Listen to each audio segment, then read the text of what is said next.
Provérbios capítulo 18, versículo 21, diz assim: a morte e a vida estão no poder da língua. O que bem a utiliza, come do seu fruto. Amém? Vamos orar? Feche seus olhos. Senhor, nós te louvamos, te agradecemos por essa noite.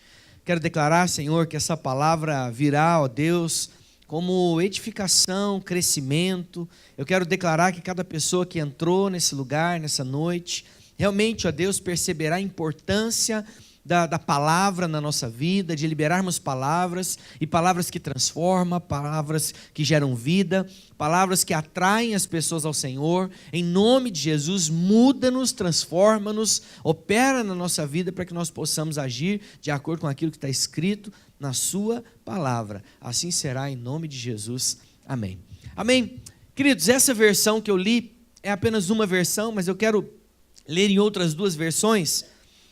Não sei que tipo de Bíblia que você tem aí no seu celular, qual que é a Bíblia que você tem aí, mas seria importante você ter mais de uma tradução da Bíblia, certo? Para você sempre fazer algumas comparações de tradução, certo? Algumas são traduções mais tradicionais, como Almeida, João Ferreira de Almeida, que são as mais tradicionais, a Revista Atualizada, a Revista Corrigida, são as mais tradicionais, mas tem também a Nova Versão Internacional.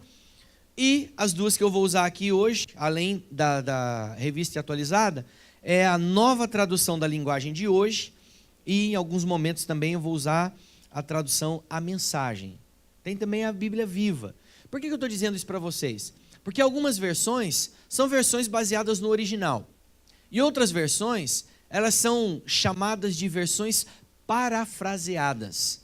Elas são adaptadas para o entendimento de pessoas que tem pouca prática, né, de ler a Bíblia, às vezes com palavras mais rebuscadas, né, aquelas traduções, né, clame a mim e responder-te-ei, e anunciar-te-ei coisas grandes que ainda não sabes, né, e é o te-ei, e é umas palavras difíceis que talvez você não conheça. Então essas traduções comentadas ou parafraseadas, elas facilitam o entendimento.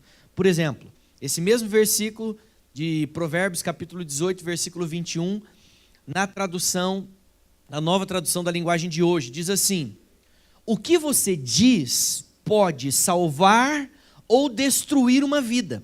Portanto, use bem as suas palavras e você será recompensado.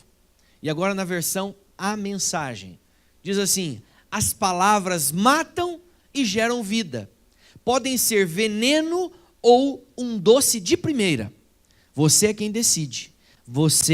Mas você comerá do seu fruto.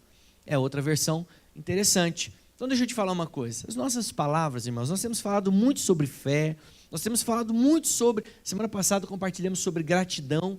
Aquilo que você professa, né, tem poder de influenciar a sua vida.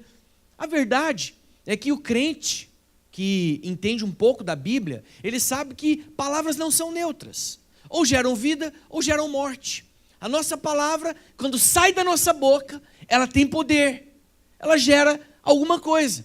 Quando nós professamos, nós estamos ligando, nós estamos construindo. Nós podemos dizer que as nossas palavras têm um poder criativo. Elas criam coisas. Sempre que nós falamos algo, seja bom, seja ruim, nós damos vida àquilo que nós estamos falando. Então, se você liga aquilo que é negativo, você está construindo, criando aquilo. Tem muitas pessoas que dizem coisas negativas sobre si mesmos, sobre sua família, sobre suas casas, sobre seu futuro, o tempo todo. Nós costumamos construir coisas com a palavra. Por exemplo, eu nunca vou ser bem-sucedido. Meu Deus, eu nunca tenho dinheiro suficiente. Minha vida é triste mesmo. Não sei se um dia nessa vida eu vou ser feliz. Você já se pegou falando coisas assim? Essa doença está acabando comigo, está me matando. Meus negócios não vão bem. Eu acho que vamos ter que fechar as portas. E por fim, dizem, né? Alguns com o friozinho, né? Olha só, os vidros estão até embaçados lá fora, com frio. Alguns já dizem, o frio está chegando, já estou até vendo. Vou pegar uma gripe. O que você está fazendo? Você está ligando aquilo, né? Você está dizendo aquilo que vai acontecer. Então, você não sabe. mas você acaba profetizando morte. E olha só, não sou eu que estou falando isso não. Eu não estou inventando conversa para você, está escrito na Bíblia. Nós lemos ali, não é? Olha o que a Bíblia diz lá: as palavras matam e geram vida. Podem ser veneno ou um doce de primeira. Você é quem decide, mas você vai comer do fruto das suas palavras. Então, irmãos, nós precisamos entender que as pessoas não sabem, mas estão profetizando no futuro. E a Bíblia é clara. A Bíblia é específica quando diz que nós comeremos o fruto das nossas palavras. O que isso quer dizer? Que nós receberemos exatamente aquilo que a nossa boca tem professado. O que você tem declarado? Você tem declarado vida? Você tem declarado palavras doces ou palavras que são verdadeiros venenos? Porque tem palavras que, além de serem profecias contra a nossa própria vida, tem palavras que são profecias contra as pessoas que nós convivemos. São sementes que nós estamos lançando. Deixa eu te falar, e não é uma questão de querer, não. Todos nós estamos constantemente lançando semente em forma de palavra. Às vezes no coração das pessoas que estão ao nosso redor. Não sei se você já esteve em convivência com alguém que te deixou para baixo. Você começou a conversar com alguém, quando você sai de perto, você fala: nossa, senti um negócio estranho. Estava conversando com a pessoa ali, você sai, parece que oprimido de perto, né? Você conversa com a pessoa, ela começa a conversar, a falar algumas coisas, a situação, não sei o quê, sabe? É igual escutar aquele jornalista da Band News, como que é o nome dele? Da rádio de manhã lá, o Boechat, né? É igual escutar Boechat. Você vai escutar ele, você só escuta, ele só tem assunto para coisa ruim que está acontecendo no Brasil. Já percebeu? Não sei se você já percebeu, mas sabe, se você acha que o Brasil está ruim, sabe, você escutar ele, você vai ver que a coisa está pior do que você imagina. Sabe, você assiste e fala: nossa, que é isso? Não tinha percebido isso que ele falou. Sabe, irmão, profetiza a respeito do Brasil, profetiza a respeito da vida financeira, né, do nosso país, profetiza a respeito da sua empresa que você trabalha ou da que você possui, né? Profetiza a respeito da sua casa, profetiza a respeito da sua saúde. O segredo é abrir os seus lábios e entender que as suas palavras precisam estar de acordo com aquilo que você quer ver e não de acordo com o que você está vendo. Para de falar aquilo que você vê e comece a falar aquilo que você quer ver. Isso faz toda a diferença. Fala para o irmão do seu lado: para de falar o que você está vendo. Fala: diga o que você quer ver. Você não pode falar de derrota, meu irmão. Você tem que falar de vitória. Você não pode falar de privação. Espere abundância, espere fartura. Deus espera que você fale em fé, que você fale aquilo que está escrito na palavra de Deus. Tem muita gente que fala assim: pastor, mas é o jeito que está. É o jeito que está vendo. Olha só, veja bem, aí traz estatística, traz estudos, traz reportagem, traz isso, traz aquilo. Eu quero te falar, eu não acredito no que eu vejo. Eu acredito naquilo que a Bíblia diz. Eu não acredito nem no que você diz. Eu acredito no que a Bíblia diz. Se você diz aquilo que está na Bíblia, então faz sentido. Agora, se não está, eu quero te falar, não é o que eu creio, não é o que eu professo. Deus espera que você fale e haja em fé. Sabe por quê? Porque quem fala em fé e age em fé, recebe recompensa. Não existe nada que honre mais a Deus do que a sua fé. Você vai produzir somente o que você diz. Sabe, é por isso que eu posso fazer, eu posso viver o que a Bíblia diz que eu posso. Eu sou o que a Bíblia diz que eu sou e eu tenho o que a Bíblia diz que eu tenho. Tem uma música que a gente cantava antes que diz isso, né? Eu sou o que a Bíblia diz que eu sou. Eu tenho o que a Bíblia diz que eu tenho. Eu vou aonde a Bíblia diz que eu vou. É assim.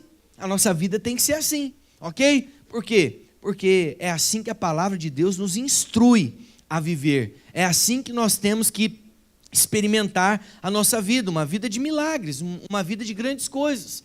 Mas a verdade é que nenhum de nós nunca conseguirá alcançar grandes coisas se você não decidir nessa noite mudar o seu discurso. Que discurso você tem, querido? Que discurso você tem proferido? Discurso de derrota, de pessimismo, de enfermidade? Não, querido. Sabe, se na sua casa esse é o discurso, se na sua casa é isso que você ouve, se lá na sua célula é isso que as pessoas ouvem da sua boca, deixa eu te falar, muda hoje o seu discurso. Sabe, hoje nós estamos num número mais reduzido de irmãos. Aí eu poderia olhar para essas cadeiras vazias que eu estou vendo aqui e dizer, um monte de gente ficou no sofá, sentou para assistir o jogo e não levantou para vir para o culto. Poderia dizer isso, mas sabe o que eu quero declarar? Eu quero declarar que são crentes vencedores, que estarão aqui semana que vem, adorando a Deus de todo o coração e estão sendo transformados pela palavra de Deus. Amém? Glória a Deus. Nós temos que olhar para aquilo que Deus está fazendo. Eu creio, irmãos, eu creio nessa obra. Eu creio no que Deus está construindo. Sabe, eu já vi diversos pastores falando assim, pastor, eu não sei o que eu faço lá na minha igreja. Uma vez eu sentei com um pastor, expliquei para ele a respeito do encontro com Deus. E ele falou, pastor, me explica uma coisa. Como é que o senhor faz para levar esses irmãos para trabalhar no encontro? Porque os irmãos pagam para ir trabalhar no encontro. Chega lá no encontro, trabalha igual um doido. Dorme pouco, trabalha muito. Né? E ainda paga para ir. Tem nexo o negócio. Ele falou assim, eu na minha igreja não ia conseguir nunca um negócio desse. Acabou de professar, né? Acabou de declarar. Deixa eu te falar, eu estava com o Cláudio ontem, tomando um café lá na casa dele, e aí ele estava falando sobre isso. Pastor, no começo eu achava um absurdo esse negócio de ir para o encontro, de ir, na verdade, trabalhar igual um doido, e aí ainda pagar para ir. Aí disse que o Robinson, né, foi o irmão que introduziu ele, falou, não, rapaz, eu fui para o encontro, foi primeiro que ele, né? Na verdade foi o contrário, ele que introduziu o Robson, né? Uma coisa assim. E aí o Robson foi primeiro. Aí o Robson voltou e falou, cara, você tem que ir, cara. Não tem como explicar para você, você tem que ir, só você indo. Ele falou, não, então eu vou, no próximo. E foi, aí foi picado pelo bichinho, né? Pelo bichinho do encontro, acabou, viciou também, né? Não quer ficar de fora de mais nenhum. Deixa eu te falar. Nós temos que professar coisas boas. Aquele pastor professou coisas ruins. Eu falei para ele, pastor, profetize que lá na sua igreja as pessoas vão fazer fila para trabalhar no encontro. Vão pedir, vão jejuar, vão implorar, pastor, por favor, não me deixe ficar de fora. É assim que será, em nome de Jesus. Então, não permita se desenvolver uma mente negativa na sua vida, uma fala de incredulidade, um coração indiferente à verdade da palavra de Deus. Algumas semanas atrás, se não me falha a memória, 2 semanas atrás, eu ensinei para vocês o poder de, lembra? Pensamento de fé. Lembra disso ou não? Então fecha a mãozinha e fala assim, pensamento de fé. Ok? Toda vez que a incredulidade vier, você fecha os dedinhos, coloca na cabeça, fala, irmão, pensamentos de fé, não é? Outra coisa também que nós comentamos há dias atrás é aquela coisa que alguma coisa boa aconteceu, você leva as 2 mãos na cabeça, né? E o primeiro impacto é você dizer o quê? Não acredito, né? Agora você não vai falar mais isso, né? O que você vai falar agora? Eu acredito. O irmão chega para você e fala, e aí, irmão, como é que estão as coisas? Ih, pastor, só luta, pastor, né? Como é que você vai responder? Só vitória, pastor, só vitória. Aí você fala assim, pastor, mas isso é uma profissão positiva só para dar boa sorte. Deixa eu te falar, irmão, a nossa sorte é Cristo ter morrido na cruz do Calvário. Cristão não vive de sorte. Quando você estiver passando pela rua Barbosa e uma cigana catar na sua mão, né? Deixa eu ler sua mão, filho. Deixa eu pegar sua mão, deixa eu ler sua sorte. Aí você pega e deixa ela pegar sua mão. Quando ela levar sua mão perto porque elas trazem bem pertinho delas assim, né? Quando ela levar para perto dela, fala assim, dá uma olhadinha bem aí, vê se você encontra uma cruz. Porque a minha sorte é Cristo ter morrido na cruz no meu lugar. Elas vão sair correndo de perto. Entendeu? Porque a nossa sorte é Cristo ter morrido na cruz, meu irmão. Nossa sorte é Cristo e não as linhas da nossa palma da mão. Deixa eu te falar, Ele mudou a nossa sorte, a verdade está escrita na palavra de Deus, amém? Então nós devemos, através da nossa boca, das palavras que saem da nossa boca, semear palavras de vida, Pastor, como é que eu vou fazer isso? Hoje eu quero compartilhar com você pelo menos 3 maneiras de você semear palavras de vida no meio da igreja e no meio da sua família. E a primeira maneira de você semear a palavra de vida é sendo um pacificador no meio da sua igreja ou da sua família. Ser alguém que tem palavra de paz, pacificando conflitos. Abra sua Bíblia em Mateus capítulo 5, versículo 9.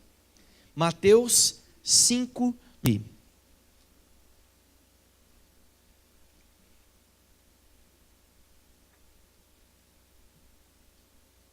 Mateus 5, 9. Olha o que a Bíblia diz. Bem-aventurados os pacificadores, porque serão chamados filhos de Deus. Na versão A Mensagem, o versículo é maior, mas é muito poderoso. Diz assim: abençoados são vocês que conseguem mostrar que cooperar é melhor do que brigar ou competir. Desse modo, irão descobrir quem vocês realmente são e o lugar que vocês ocupam na família de Deus. Você pode fazer muitas coisas para demonstrar que você é filho de Deus. Tem muitas atitudes suas que podem denotar isso, que podem mostrar isso. Mas o que vai revelar o caráter de Deus, de santidade, de vida no Espírito, em você, é a capacidade que você tem de pacificar aqueles que estão próximos a você. Tem gente que gosta de jogar gasolina na fogueira. Quando alguém chega indignado, falando de alguma situação que aconteceu na célula, sabe, tem gente que consegue ouvir, dar ouvidos e às vezes até aumentar aquilo que está sendo dito. Tem parentes assim na sua família? Que falam mal do irmão, da tia, da avó, da mãe, do pai, né, dos filhos. E você, quando ouve essas coisas, o que é que você diz? A Bíblia te chamou para ser um pacificador. O pacificador é aquele que traz paz aonde anda. O que vem a ser, então? É aquele que, ao invés de separar os irmãos, ele une. Ele não age em favor de uma pessoa em detrimento da outra, não. Ele quer trazer paz. Ele não quer trazer conflito. Sabe, queridos, eu quero te falar uma coisa. O pacificador é aquele que, ao invés de gerar maior rompimento, não.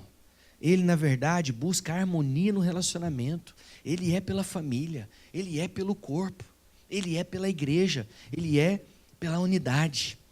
Ele não destrói, ele não separa. Uma linguagem bem clara. É aquele irmão que não é o pacificador, é aquele que aumenta a confusão. É aquele que fala, que contribui negativamente. Sabe, Provérbios 26, 20 diz o seguinte: sem lenha o fogo se apaga, e não havendo maldizente, cessa a contenda. A palavra de Deus compara aquele que lança palavras que concordam com o maldizente. A Bíblia diz que é como aquele que lança lenha na fogueira, que aumenta o fogo e faz, na verdade, com que a desgraça seja maior. O pacificador é um portador de boas notícias. Se ele ouvir muitas coisas negativas e apenas uma positiva, ele vai contar somente aquilo que ele ouviu de bom, somente aquilo que ele ouviu de positivo. É muito comum nós ouvirmos, principalmente no meio da família, irmãos. Principalmente no meio da família. Sabe aqueles comentários? Olha, vou te falar uma coisa, eu não estou aguentando mais. Aquela situação lá, que fulano, e não sei o quê, e tal. E deixa eu te dizer, a proclamação negativa só difunde, só aumenta, porque tem alguém que ouve. Por que não somos nós aqueles que apagam fogo? Por que não somos nós aqueles que realmente fazem cessar toda conversa negativa, tudo aquilo que traz divisão, tudo aquilo que traz coisas ruins? É muito fácil falar mal das pessoas, difícil é você contar o contrário. O pacificador é o portador de boas notícias. A Bíblia diz: bem-aventurados os pacificadores, porque eles serão chamados de filhos de Deus. Você quer ser reconhecido como filho de Deus? Você quer ser reconhecido como filho de Deus? Então seja também um pacificador. Eles serão chamados filhos de Deus. Sabe por quê? Porque quem entregou a vida a Jesus já se tornou filho, mas os pacificadores não serão apenas filhos, eles serão chamados de filhos. Esse aí é parecido com Deus. Esse é um verdadeiro cristão. As pessoas de fora, as de dentro, vão dizer isso, vão reconhecer isso. Você quer ser um semeador de vida? Você quer ser um destes? Seja um pacificador. Seja aquele que as pessoas, jamais vão ter algo para dizer negativo a seu respeito. Por quê? Porque você só tem coisas boas a falar. Diz uma história interessante, eu conheço alguém assim, a propósito da minha sogra, que não fala mal das pessoas. Irmãos, minha sogra é uma pessoa muito abençoada. Você não consegue falar mal de alguém perto dela. Eu me lembro que situações que ela viveu na vida dela, com a mãe dela, que já faleceu, de tanta dificuldade, a mãe dela, na verdade, já aprontou tanta com ela. Uma pessoa assim que realmente fez coisas ruins para a família, e aí, sempre que alguém chegava perto dela e falava para ela: Dona Regina, veja bem, olha lá o que a sua mãe fez. Mas é porque ela está doente, coitada. Não, nós temos que cuidar dela, nós temos que amar ela, nós temos que ser diferente. Eu costumo dizer o seguinte: se alguém chegasse falando assim: Dona Regina, o que a senhora acha do diabo? Ele olhar, falar: o diabo é um cara persistente. Até no diabo ela encontrar uma qualidade, porque não costuma falar mal de ninguém, não costuma, na verdade, semear contenda. Nós temos que ser assim, nós temos que falar coisas boas, sabe? Irmãos, deixa eu te falar, a carne tem prazer em dar más notícias. Você já percebeu? Quando acontece alguma coisa ruim, você senta do lado de alguma pessoa no ônibus, ou em qualquer lugar que você está esperando, falar sobre a corrupção, sobre a política, sobre a crise, ninguém tem dificuldade de falar disso, não. Qualquer lugar você começa a falar sobre isso, sim ou não? Sim. Entra alguém lá no seu comércio, entra alguém lá, na verdade, lá no seu trabalho, se alguém começar o assunto: ei, rapaz, mas eu vou te falar, hein, esse governo, hein? Eu duvido que você já não tenha uma frase pronta para lançar depois. Não é? Você já vai falar é difícil mesmo, tá louco. Esse Temer, esse não sei o quê, sabe? Nós temos facilidade de falar coisas ruins, mas para falar coisas boas, nós temos que ficar pensando e pensando. Decida, eu já fiz esse teste, irmãos. Decida evangelizar alguém. Evangelho, você sabe o que significa evangelho?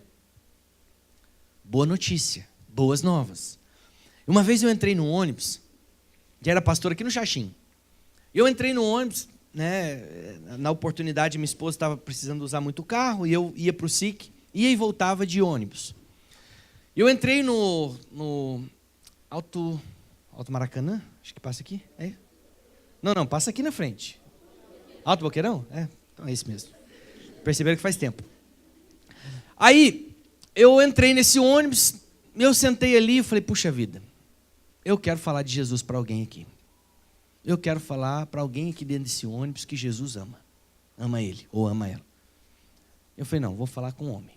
Beleza. E aí eu sentei lá atrás, lá no fundão. Irmão, vou te falar. Aí talvez você vai falar: pastor prega todo domingo, já pregou para um monte de gente. É tranquilo, chega e fala na bucha. Irmão, não é assim não. Aquele dia eu me senti assim, falei: meu Deus, como é que eu vou chegar? Nunca vi a pessoa, nunca falei, nunca vi mais gordo, mais magro, mais alto, mais baixo. Vamos lá. Falei: não, mas vou falar. Aí eu olhei para um carinha, falei: vai ser esse. Vou falar para ele. Então tá, não, beleza. Vou chegar então e vou falar: e aí, mano, tudo tranquilo? E aí eu fiquei ensaiando como é que eu ia chegar, Sei que tomei coragem, sentei, mudei de lugar, sentei do lado dele, falei: e aí, cara, tudo tranquilo, tudo na bênção? Ele: tudo bom? Eu falei: então, estou aqui para falar algo para você. Ele falou: o que foi? Falei: estou aqui para falar para você que Jesus te ama, cara. E Jesus tem um projeto na sua vida. Ele quer fazer algo na sua história. Ele: tá bom.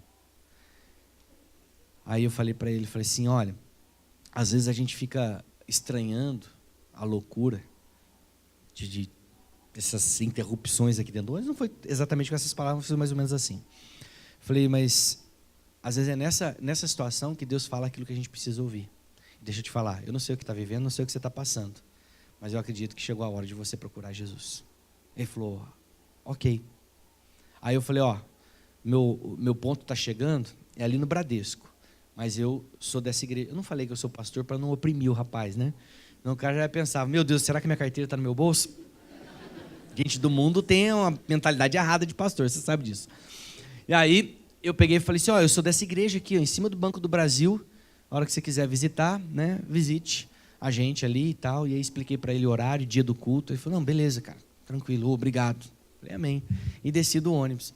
Né, desci com um coração realizado. Mas deixa eu te falar uma coisa.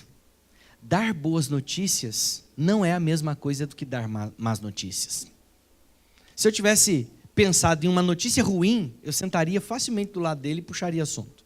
E ele conversaria numa boa comigo. Então é o seguinte, a nossa tendência é ter facilidade para dar más notícias. Se alguém chegar e falar mal de alguém para você, vai ser fácil para você continuar falando mal daquela pessoa. Então, eu costumo dizer o seguinte, tem um filósofo grego, viveu em Atenas, até 399 a.C., chamado Sócrates. E ele tinha uma teoria muito importante, muito interessante, que era a teoria dos 3 crivos, para você falar alguma coisa a respeito de alguém. Então, se você chegasse para Sócrates e falasse para ele, olha, eu quero falar algo a respeito de fulano, ele ia chegar para você e dizer o seguinte, posso te fazer uma pergunta? O que você tem para falar para mim? Já passou pelos 3 crivos? Que crivo? Crivo é peneira, ok? Peneira é avaliação, certo? Mas vamos pensar em peneira. Se passar pela primeira peneira, vê se passa pela segunda. Se passou pela segunda, vê se passa pela terceira. Se passou pelas 3 peneiras, então é o seguinte, pode compartilhar que vai ser bom, vai ser edificante.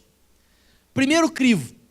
O primeiro crivo é o seguinte, se você chegasse para ele e fosse falar a respeito de algo, ele ia perguntar para você o seguinte, isso que você está compartilhando, você tem certeza que isso é verdade?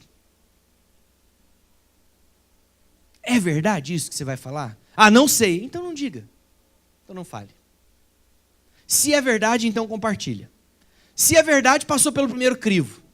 Segundo crivo. É bom o que você vai falar? Vai trazer edificação? Vai gerar bondade? Vai ser expressão de bondade? Você compartilhar isso comigo, que você ia falar a respeito dessa pessoa? Se não é bom, ou se não é verdadeiro, já não passou no primeiro crivo. Se não é bom, não passou no segundo crivo. Mas vamos supor que é verdade e é bom. Passou pelos 2 primeiros crivos. Terceiro crivo. É necessário você falar isso para mim?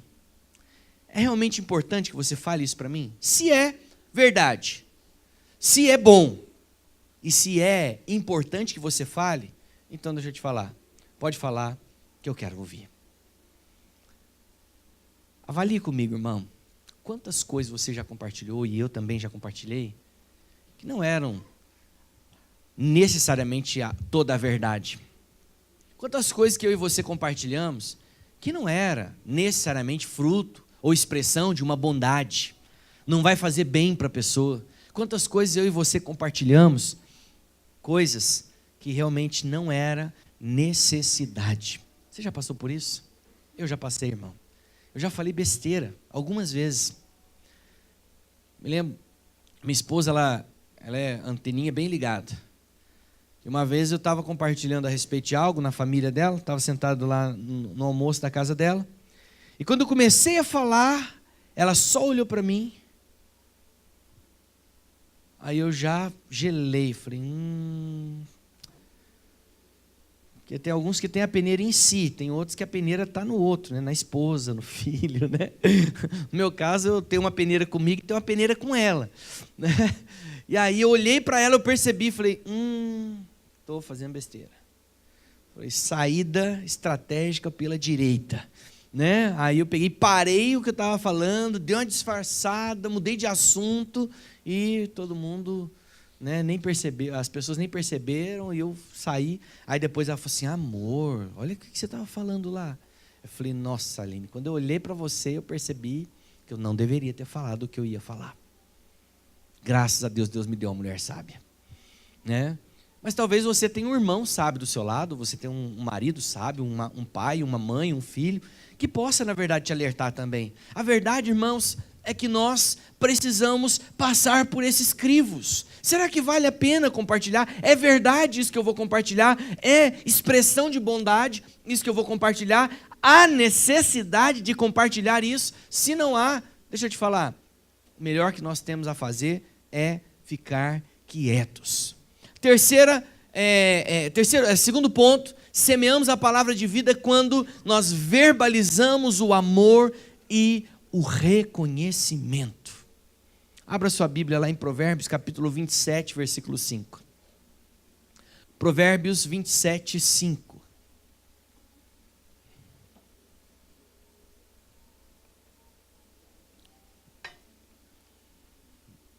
Provérbios 27, versículo 5. O texto diz assim: melhor é a repreensão franca do que o amor encoberto.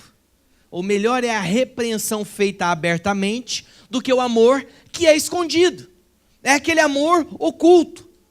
O que o texto está dizendo aí, meu irmão, é que um amor que não é falado, um amor que não é verbalizado, que não é manifesto, não é expressado, não é muito útil. Não tem muita utilidade. Você já viu alguém falar assim: não, eu amo, mas é que eu só não costumo falar. Eu não consigo me expressar. Eu não falo muito, mas você sabe que eu te amo, né? Aquela declaração de amor que vem com pergunta: você sabe que eu te amo, né? Já ouviu alguém? Alguém já falou isso para você? Sabe, é alguém que tem dificuldade de dizer que ama. Deixa eu te falar uma coisa, uma das coisas mais belas que existem é alguém olhar nos olhos e falar: meu irmão, eu quero dizer algo para ti. Eu amo você. Eu amo você.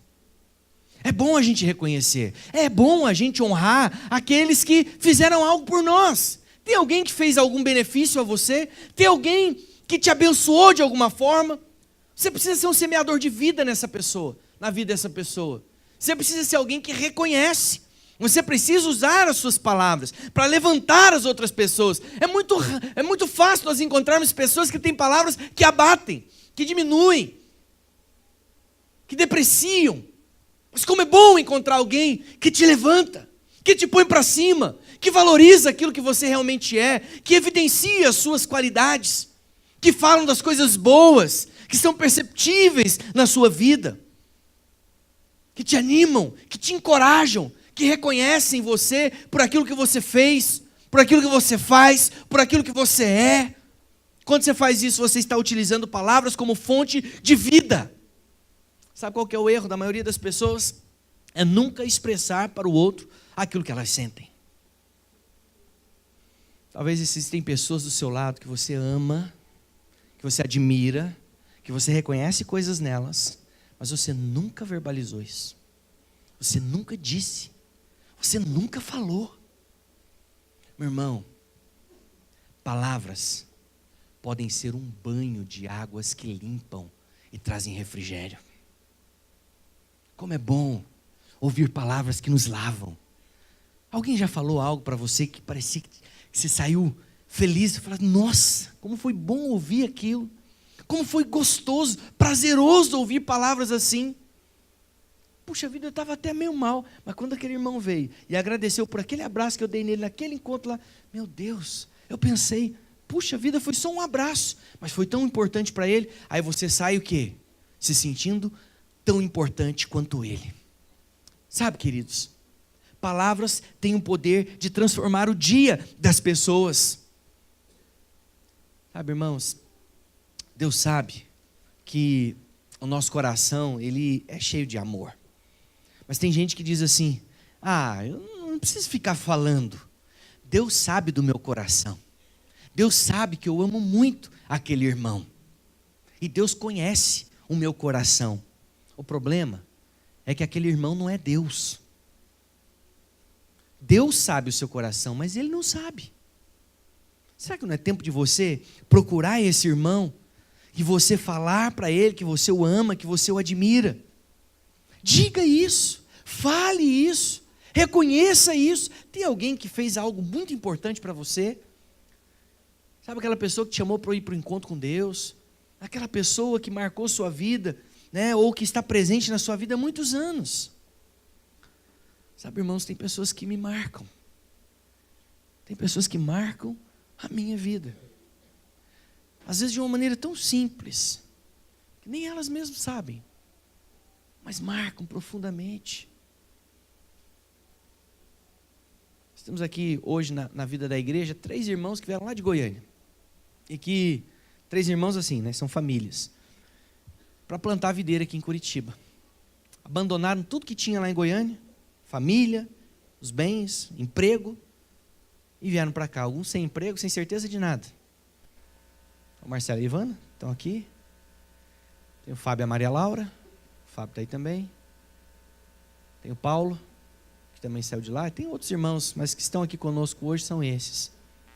Sabe, irmãos, eu quero hoje, Marcelo, Fábio, Paulo, expressar meu amor por vocês. Expressar a minha gratidão por ter vocês caminhando comigo. Não estou enxergando os outros 2. Olha lá o Fábio, escondidinho. De fato, eu quero agradecer a Deus pela vida de vocês, por permanecer conosco. Vocês são a expressão do amor de Deus na minha vida e na vida da videira. Obrigado, tá? Melchior, você também. Melchior está com a gente faz tempo já, né? Desde o Novo Mundo. Já passamos por algumas, né, Melchior, juntos, né? Melchior já foi líder de célula, já esteve com a gente, já passou por algumas, provavelmente já teve algumas oportunidades que sentiu, né, o desejo de caminhar de uma outra forma, mas permanece aqui conosco. Quero te dizer, Melchior, que eu te amo, né? Que é importante para mim ter você aqui, né, como membro da igreja. Me alegro com você. Outras pessoas também, o Wellington, Eloir, pessoas que me abençoaram também de uma maneira especial, né? O Wellington ofertou parte do carro dele para mim. O Eloir mobilizou alguns irmãos para pagar a parcela do meu carro. Então hoje o carro que vocês me veem andando é fruto de uma iniciativa do Eloir, do Wellington, que decidiram me abençoar. E isso, irmão, como pagar uma coisa dessa? Não tem palavras. Sem dizer também dos líderes. Não quero falar só de alguns, mas, né, cada líder, cada discipulador, irmãos, Evandro, que anda comigo, fiel escudeiro, né? Se eu penso em fazer alguma coisa nesse prédio, se eu penso e falo, nossa, eu esqueci de montar a piscina. Para quem que eu ligo? Para o Evandro. Esse irmão nunca disse não para mim. E isso me marca, Evandro. Isso marca a minha vida. Quero te agradecer. Amém? Por seu coração de discípulo, de filho.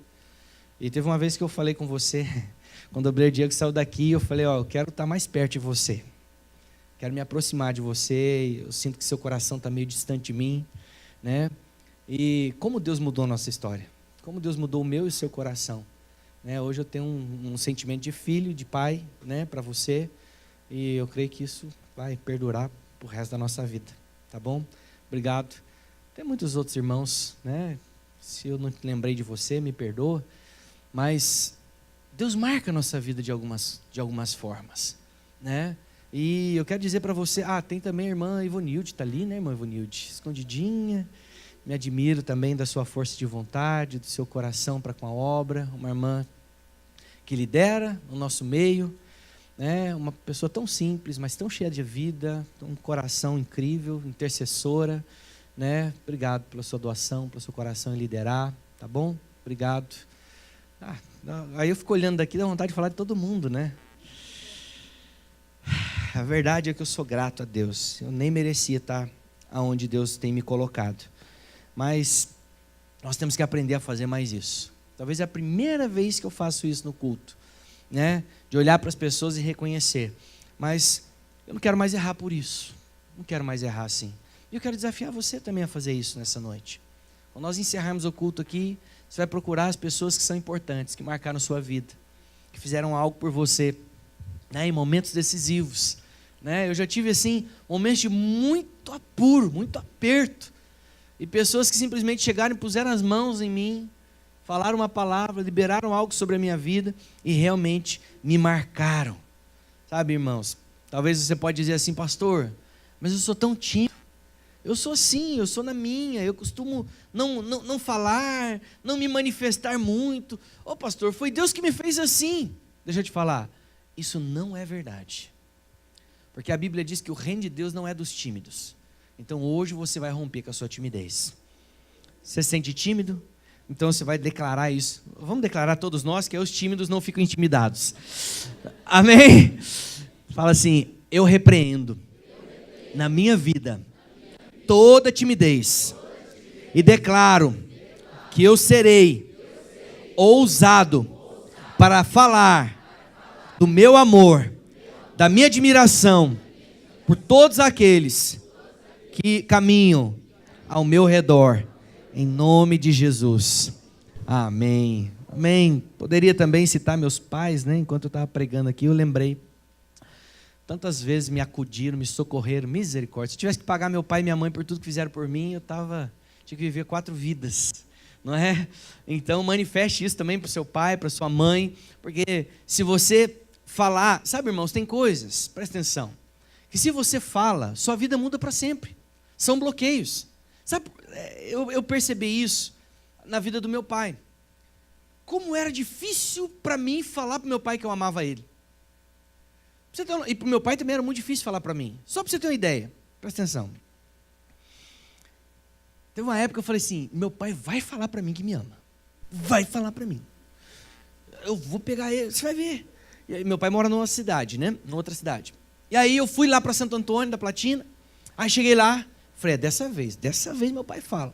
Aí um dia eu estava lá na varanda da casa dele, assim, com a minha mãe. A gente ia sair para almoçar no domingo. Aí eu estava abraçado com a minha mãe, porque com a minha mãe eu sou um grude. Eu beijo, eu abraço, eu fico ali melando, né? E aí eu estava na porta da sala assim, abraçado com minha mãe, beijando minha mãe, e meu pai estava vindo. Falei, é agora. Falei, ô paizão, quer dizer, eu também te amo, viu? Ele falou, a nós todos. Vamos. Nós todos? Eu não falei, Deus te abençoe, né? Quando você fala, Deus te abençoe, tem gente que fala, a nós todos. Eu falei, eu te amo. Ele não falou. Uma outra vez, ele veio passear aqui, não deu certo dessa vez. Outra vez ele veio aqui, e aí falei, puxa vida, eu preciso ouvir do meu pai que ele me ama. Eu quero ouvir isso, sou carente de ouvir isso. E aí na hora de ir embora ali, né, ele indo pro carro e tal, falei, ó pai, vai com cuidado e tal, não, pode ficar tranquilo e tal, tudo. Falei, mãe, beijo, te amo a senhora. Ele falou, amém, filho, mamãe ama você também e tal, não sei o quê. Aí eu fui dar tchau pro meu pai. Falei, pai, então tchau, vai na bênção. E eu amo o senhor, tá? Ele falou, não, beleza, vamos, Ana, vai, entra no carro, Ana, vamos. E não saiu de novo. Eu falei, meu Deus do céu, o que custa dizer que me ama? Indignação. E aí, talvez os irmãos já sabem da história, né? E algum tempo depois, eu mandei um vídeo para meu pai, fazendo um apelo para ele aceitar Jesus e dizendo para ele que eu sentia falta de ouvir isso. Né? E numa segunda-feira à noite, depois de assistir o vídeo, ele me ligou. Né, e por telefone ele falou, como foi bom, irmãos, ouvir aquela voz, né, mesmo que por telefone, falando para mim, ô filho, o pai te ama, na hora, de verdade, aquilo marcou minha vida. Eu caí de joelho naquele escritório lá, chorando, emocionado, de ouvir meu pai dizendo que me ama. Hoje, mudou a nossa vida, mudou a nossa história, porque hoje eu vejo meu pai, eu beijo ele na bochecha, eu digo que amo ele também diz que me ama, quebrou uma fortaleza. Deixa eu te falar, você tem dificuldade de dizer, eu te amo? Para algumas pessoas em específico na sua vida que são importantes para você, quebra isso hoje. Decida quebrar isso hoje. Então você vai sair daqui, se a pessoa não mora nessa cidade, você vai mandar, na verdade, você vai ligar para ela. Se ela mora aqui, se tiver condição, você vai na casa dela, vai bater lá, falar, eu vim aqui para falar uma coisa só. O que foi? O que aconteceu? Não aconteceu nada, eu só quero declarar algo para você. O quê? Eu amo você. Vai ser poderoso, irmão, acredita em mim. Vai ser poderoso, certo? Por exemplo, num casamento, né? Um casamento muitas vezes é assim. O marido tem dificuldade de dizer para a esposa que ama. Se eu tivesse dificuldade, eu já teria sido quebrado na primeira semana. Porque a minha esposa, ela tem necessidade que eu diga para ela que eu amo. Todo dia, você não me falou ainda. Por que eu não falei? Eu falei, amor, perdão, eu te amo. Agora já acostumei. Todo dia eu digo para minha esposa que eu amo ela. né? E às vezes uma vez no dia só é pouco, tem que falar mais, né? Então é o seguinte, você tem esse hábito? Às vezes você não tem esse hábito de reconhecer, de elogiar e falar da importância do seu cônjuge na sua vida. Sabe, queridos, você precisa ser um semeador de vida. Ao invés de ficar esperando o elogio, talvez você pode ter essa resposta pronta. Pastor, mas lá em casa ninguém me reconhece não, pastor. Talvez você já deu algum cutucado, talvez tenha algum marido e esposa com costela roxa aí agora. Né? Porque desde o início da palavra você está assim, ó, só né? Deixa eu te falar, seja você o semeador da vida, seja você aquele que diz, aquele que fala, né? Seja você aquele que semeia, ao invés de ficar esperando um elogio, ao invés de ficar esperando um reconhecimento, o aplauso, faça você isso com as pessoas.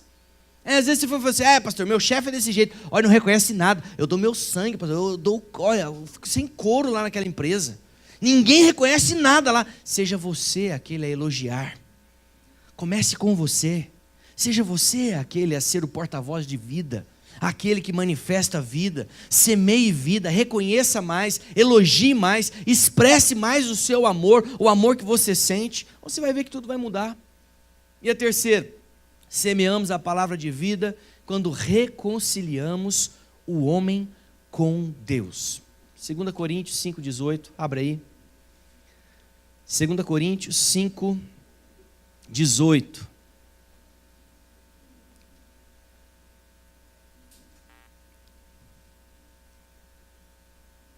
A palavra de Deus diz assim: todas essas coisas novas vêm de Deus, que nos trouxe de volta a si mesmo por meio daquilo que Cristo Jesus fez. E Deus nos deu o de insistir com todos para que se tornem aceitáveis diante dele e se reconciliem com ele. Deixa eu te falar, esse texto é Paulo dizendo que nós temos uma comissão, não é algo exclusivo de Paulo, não é algo exclusivo para mim que sou pastor, não é exclusivo para aqueles irmãos que lideram na vida da igreja, não, todos nós temos o chamado para sermos reconciliadores. Reconciliadores de quem? Do homem com Deus. Temos palavras de vida quando nós anunciamos o poder e o amor de Deus na vida daqueles que necessitam. Todo cristão recebeu esse dom de Deus, irmão, o dom da reconciliação. Na verdade, nós temos um ministério duplo: reconciliar os irmãos uns com os outros e também reconciliar o homem com Deus.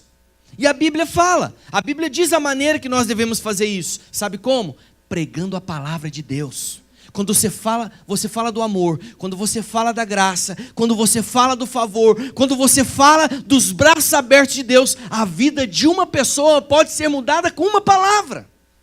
Irmãos, você não tem noção do poder de uma palavra. Um dia a pessoa se levanta e ela ouve uma palavra e sai dali e volta outra pessoa, ela se transforma.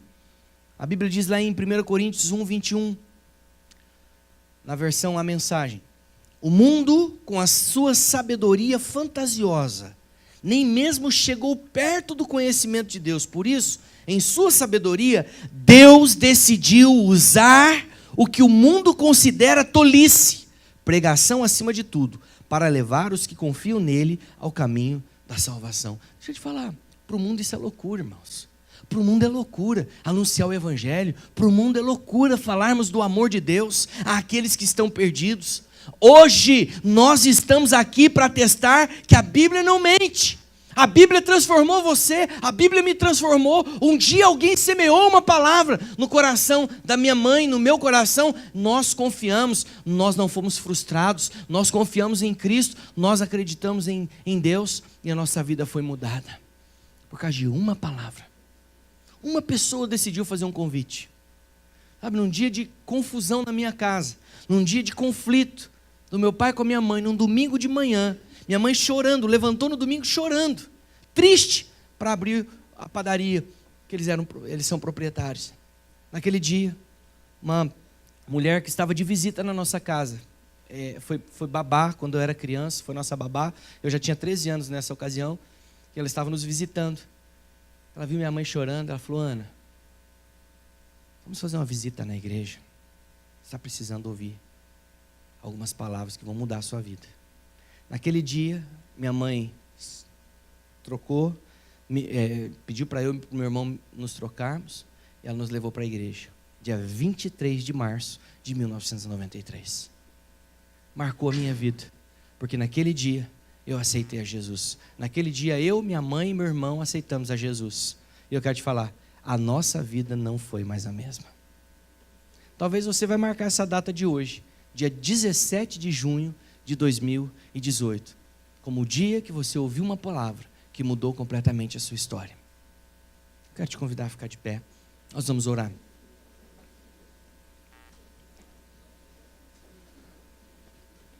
Olha o que a Bíblia diz.